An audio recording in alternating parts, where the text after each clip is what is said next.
Before we discuss the events in Men Against Fire, let's rewind to the day it was released, October 21st, 2016. In 2016, unmanned aerial vehicles, commonly known as drones, underwent significant advancements worldwide, enhancing capabilities for reconnaissance, surveillance, and strike missions.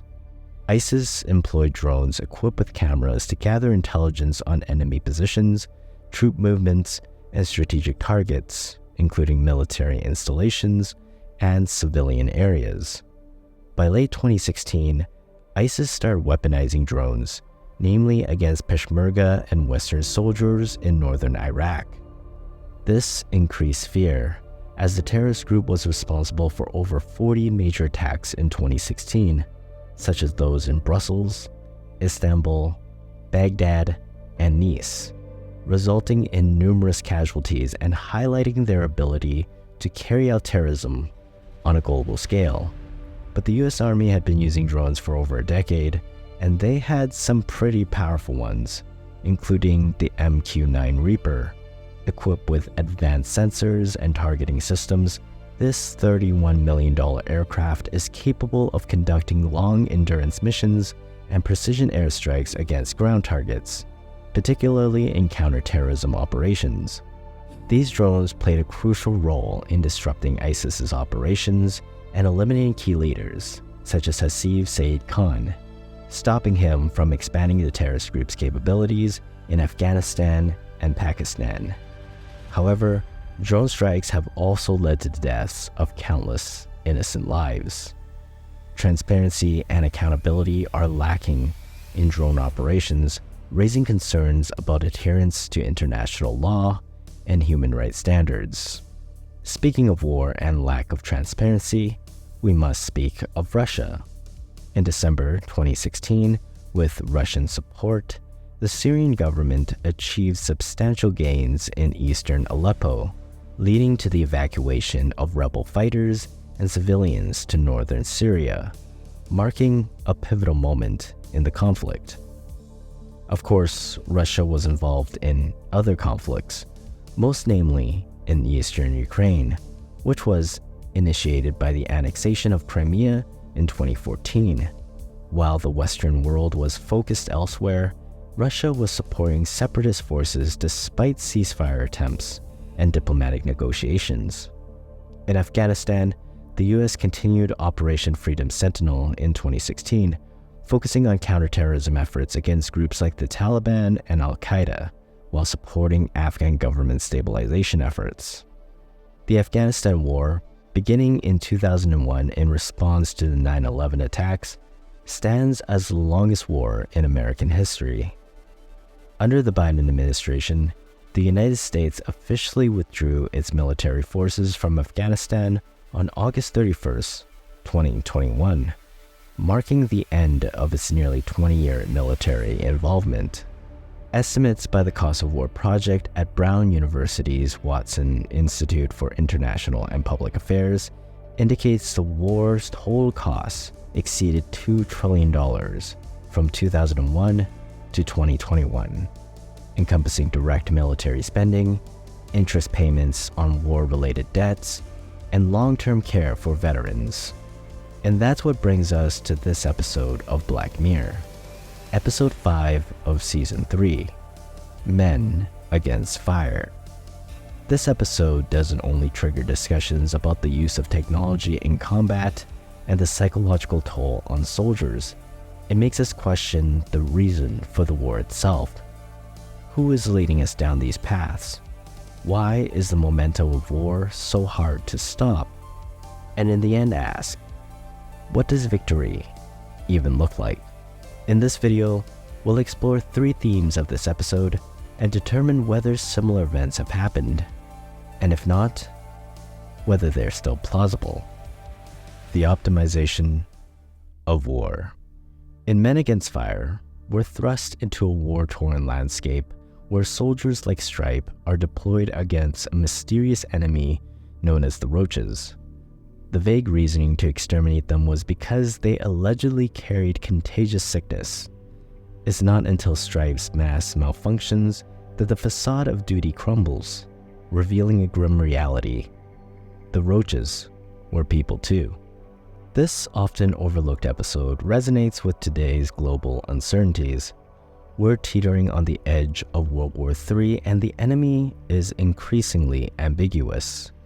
Warfare is a recurring TV series, renewed each season as long as there's public support. Governments, whether democratic or dictatorship, rely on propaganda to justify military interventions, stirring fear and rallying citizens to perceive threats from across the border. Propaganda appeals to patriotism, nationalism, and loyalty as a duty to defend one's country and uphold its values. Currently, in the midst of an invasion, Russia employs a multifaceted approach to garner support for its military actions, both domestically and internationally. Through tightly controlled state-owned media outlets, the government disseminates narrative support, framing attacks as necessary measures to protect national interests, counter external threats, and restore stability. By portraying Russia as a defender of traditional values and a bulwark against perceived Western aggression posed by NATO and geopolitical rivals, Vladimir Putin justifies military actions as preemptive measures to safeguard its interests. In 2022, the Kremlin spent approximately $1.9 billion in propaganda. It is not cheap to manipulate public opinion, spread misinformation, and undermine trust in Western institutions. But, as we will learn, nothing about war is. According to the U.S. Department of Veterans Affairs, about 11 to 20% of veterans who served in Operations Iraqi Freedom and Enduring Freedom are diagnosed with PTSD in a given year. Additionally, approximately 12% of Gulf War veterans experience PTSD at some point in their lives, and about 30% of Vietnam veterans have had PTSD. As of 2022, there are currently 16.2 million veterans in the United States, which makes 20%, 3.24 million people. In 2023, $139 million of U.S. government spending was invested in Veterans Affairs research programs, and $16.6 billion in the medical care program to improve access to mental health care. Furthermore, the budget allocates $559 million to preventing veteran suicide. There's no argument about the need for resources, but it's also a big price to pay to keep the business running. In 1961, President Dwight D. Eisenhower coined the term the military-industrial complex, which encompasses the symbolic relationship between the military establishment, defense contractors, and government agencies involved in defense and national security affairs. It perpetrates war through a combination of profit initiatives, political influence, institutional inertia, and security imperatives. Defense contractors benefit financially from ongoing conflicts and arms sales, exerting pressure on policymakers to prioritize military interventions and increase defense budgets. In this episode, the psychologist Arquette tells Stripe that in the wars of the past, most soldiers don't fire their weapons on duty, thus extending the war, decreasing the demand for bullets. The mask was introduced to speed up the process of killing. The optimization of war is an ongoing development. However, it's also a double-edged sword. No, wait, more like an atomic bomb. Want to 10x war? Nuke them. The atomic bomb's development intensified the arms race between the United States and the Soviet Union during the Cold War era, driving both superpowers to expand their nuclear arsenal and develop more advanced weapons systems. Fight fire with fire. Quite a conundrum. How can we optimize war without destroying ourselves? How do we find this perfect equilibrium? Surely, great leadership will be required, because the weapon is available. And should any of the nuclear powers become backed into a corner, then in order to save itself, there hardly seems to be a reason not to use it. And so it goes with any new weaponry developments. The challenge remains to hold governments and political powers accountable for their actions and reactions. The momentum of war can leave many victims, and there's not much that public protests can do when the enemies, out for revenge, are knocking at the gates. This episode of Black Mirror reminds us that when it comes down to it, we don't get to pick our enemies. They are hardwired into our very existence. We are programmed to hate, fear, and be repulsed by them. But even when we see the light, even if we become woke, so to speak, it's too late to stop the waves from crashing. Because even if you are no longer controlled, your perceived enemies are. And in dystopia and war, it's not a battle of bees. It's a battle of hives. And sacrifice is necessary to make a return on investment. Constructing the others. When Stripe encounters a roach family, the mass implant distorts his perception, presenting them as savage creatures instead of individuals pleading for mercy. To protect himself, he slaughters them. This manipulation reduced the soldier's sense of guilt or remorse when committing violent acts against the roaches, resembling real-world tactics where psychological conditioning is employed to rationalize atrocities. Politicians regularly cultivate an us versus them mentality to create a sense of solidarity among the populace. They use dehumanizing language, stereotypes, and negative portrayals to depict the adversary as inferior, barbaric, or morally reprehensible. During a speech in Wisconsin on April 2, 2024, presidential candidate Donald Trump perfectly demonstrates this by using such language to describe migrants from Mexico. Quote, "The Democrats say, 'Please, don't call them animals. They're humans.' I said, 'No, they're not humans. They're not humans. They're animals.'" End quote. America is not alone. Europe has also been engulfed by social tensions, xenophobia, and intergroup conflicts. Perhaps the most dramatic example is the weaponization of migrants at the Belarus-Poland border in 2021. Migrants, predominantly from the Middle East and North Africa, have amassed at the border seeking entry into EU territory. Meanwhile, Belarusian authorities are accused of enticing or coercing these migrants, aiding their movement to the border under false promises of easier access to the EU. This strategy, attributed to Belarus's President Alexander Lukashenko, is viewed as a retaliatory measure against EU sanctions imposed on Belarus. Fear is a great motivator, and diseases are scary. When we see another culture as a disease that can stain generations, then we begin to understand how followers of dictators think. Before any guns are fired, before any bombs are dropped, it starts as a battle of ideas. Fire against fire. Ideas too can spread like diseases. We don't have to look far. Just remember all the arguments we had during the height of COVID-19. Remember the politicians deflecting blame and responsibility for the spread of coronavirus by scapegoating certain groups? This has included blaming foreign countries, immigrants, ethnic minorities, religious communities, or political opponents for the outbreak or for failing to contain the virus effectively.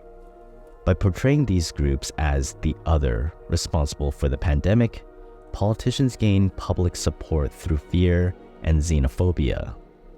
Blame is a powerful way of constructing the other. We saw that during COVID, and we saw that on March 22nd, 2024.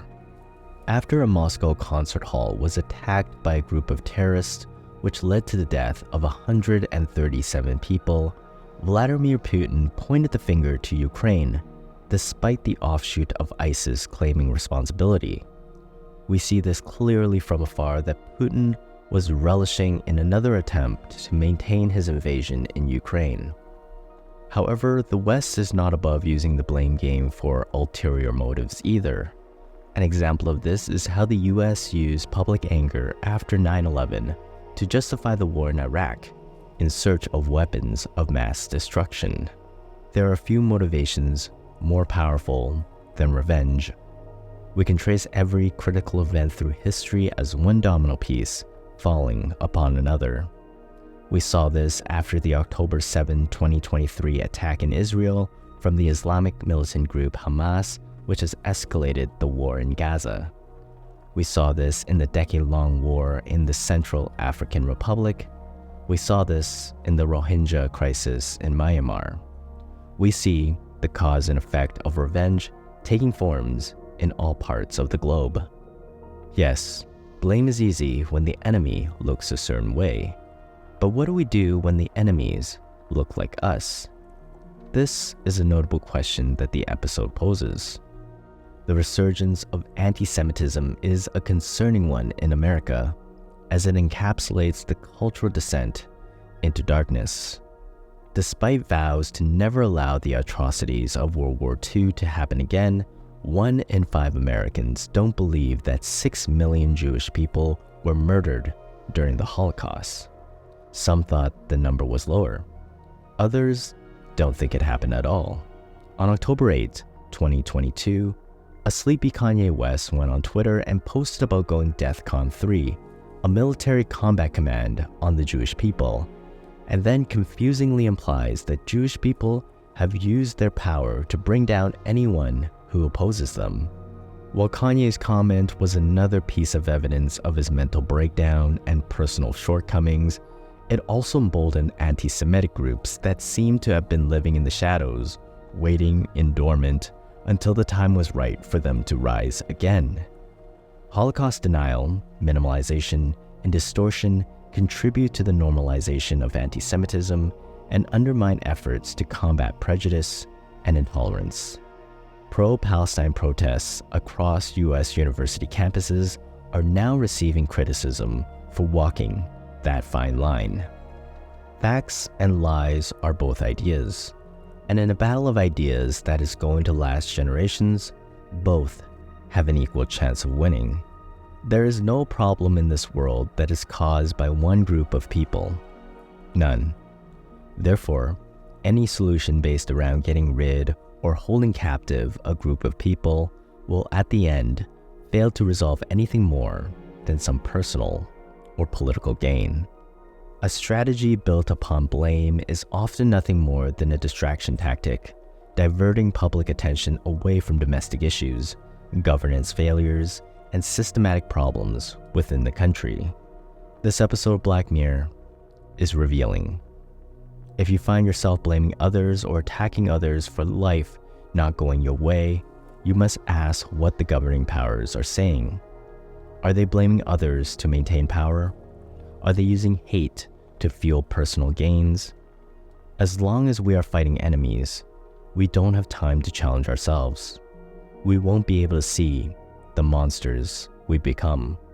We fail to realize that we have only been destroying ourselves the whole time. Pleasure dreams and tortured memories.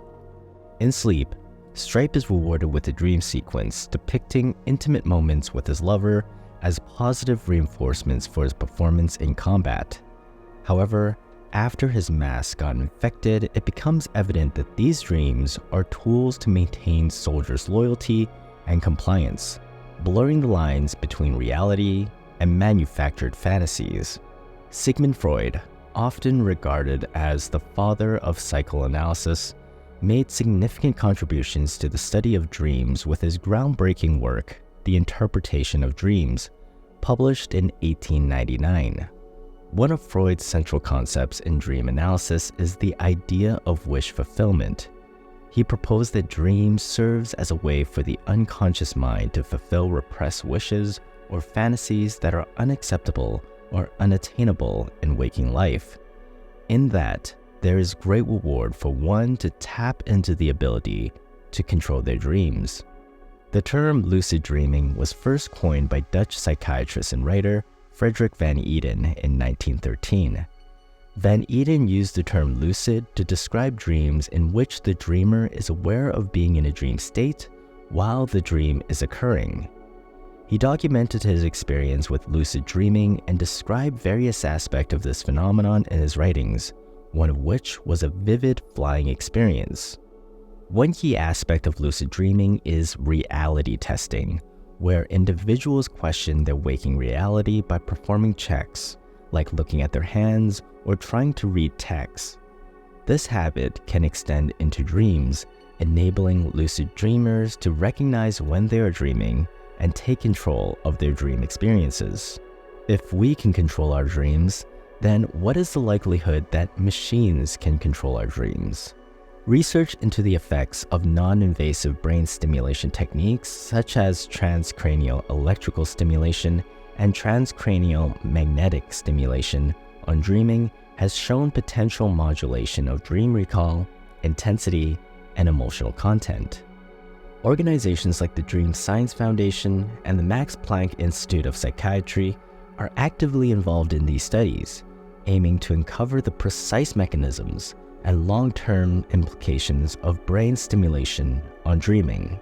Electroencephalography technology used by institutions like the Society of Neuroscience allows researchers to monitor sleep-related brain activity, providing insights into sleep stages and patterns, although it does not directly reveal dream content.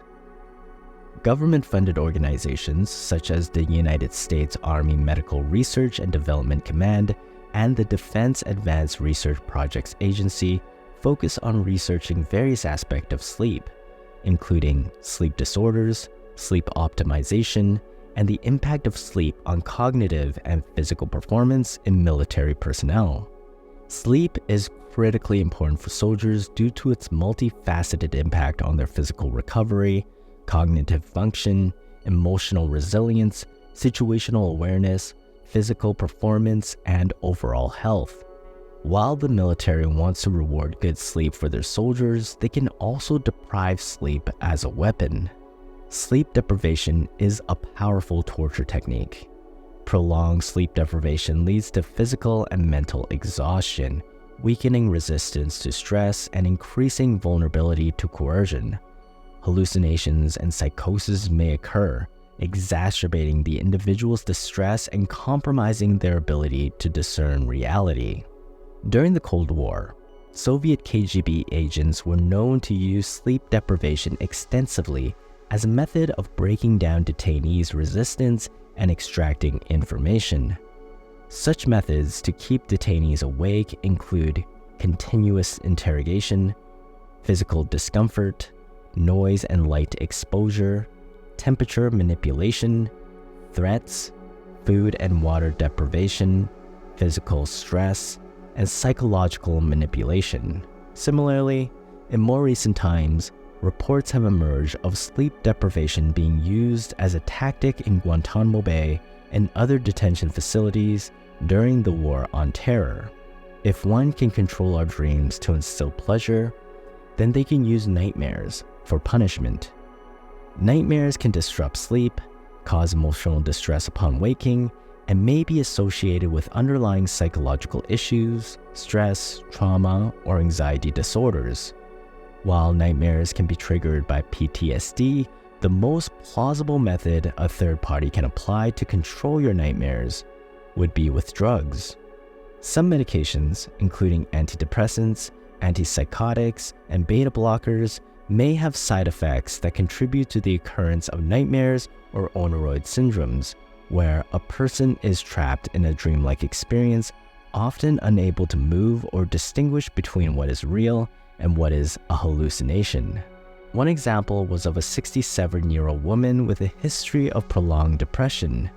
Untreated for over a year, was prescribed a daily dose of 20 mg paroxetine. However, after 16 days, she required hospitalization due to behavioral disruptions and delusional belief that she was being pursued by malicious individuals. Further evaluations reveal that these delusions stem from recurring nightmares and an onoroid state. This episode is a great reminder that our brains are easily influenced. How we interact with others, what we see in the media, and other ways we feed our minds in wakefulness and rest may lead us to salvation or doom. While it may be a scary thought that technology can tap into our brains and manipulate our senses, looking at the world around us and seeing the horrors committed on a daily basis, one can say that advanced technology isn't even necessary. There are already many existing methods of controlling a person, radicalizing them to turn against their own.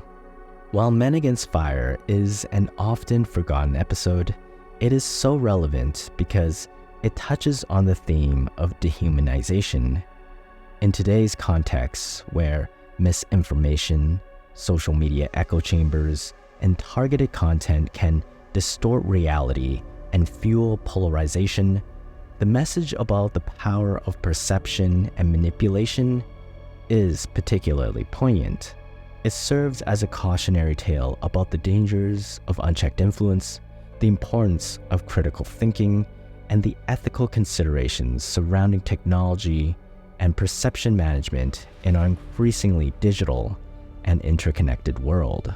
So, before you sign the next contract, before you get a loan, before you vote or make a commitment, ask yourself, who's pushing you to do so?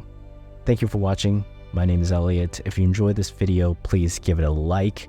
And if you want to see more just like it, check out this playlist right here. There will be more Black Mirror videos analysis to come, so don't forget to subscribe.